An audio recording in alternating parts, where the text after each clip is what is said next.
সমস্ত জল্পনার অবসান, নতুন পথ চলার কথা স্বীকার করে নিলেন বাংলাদেশের জনপ্রিয় অভিনেতা গায়ক তাহসান রহমান খান। শনিবার তিনি বাংলাদেশের এক সংবাদ মাধ্যমকে জানান, পেশায় মেকআপ আর্টিস্ট রোজা আহমেদকে বিয়ে করেছেন তিনি। বিয়ের পরেই তিনি সবাইকে সুখবরটি দিতে চেয়েছিলেন, তাই গোপন রেখেছিলেন বিয়ের তারিখও। সোশ্যাল মিডিয়ায় নিজের স্ত্রীর সঙ্গে একটি ছবি শেয়ার করেছেন তাহসান। ক্যাপশনে রোজার জন্য তাহসান লিখেছেন, কোনো এক ছুটির দিনে যখন আমি পিয়ানোতে আমার সুরে নাচের মুদ্রায় সেই তুমিকে, যার ছন্দের মুগ্ধতায় কেটে যাবে বাকিটা জীবন, ধোয়া ওঠা চায়ের কাপে সেই তুমিকে।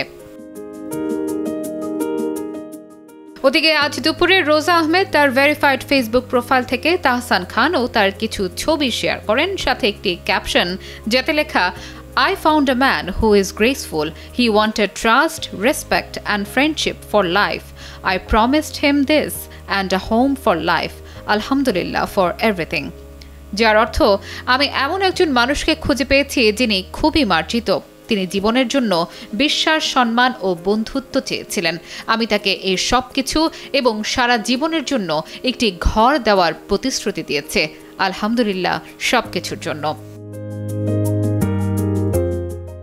4 মাসের পরিচয়ের পর ভালোবাসার কথা আদান প্রদান এবং পরবর্তীতে পারিবারিকভাবে বিয়ের সিদ্ধান্ত নেওয়া, এসব কিছু মিলে যেন তাহসানের সেই আলো গানটিরই পূর্ণতা পেল। তুমি আর তো কারণ শুধু আমার। আনিকা ইবনাত, কালের কণ্ঠ।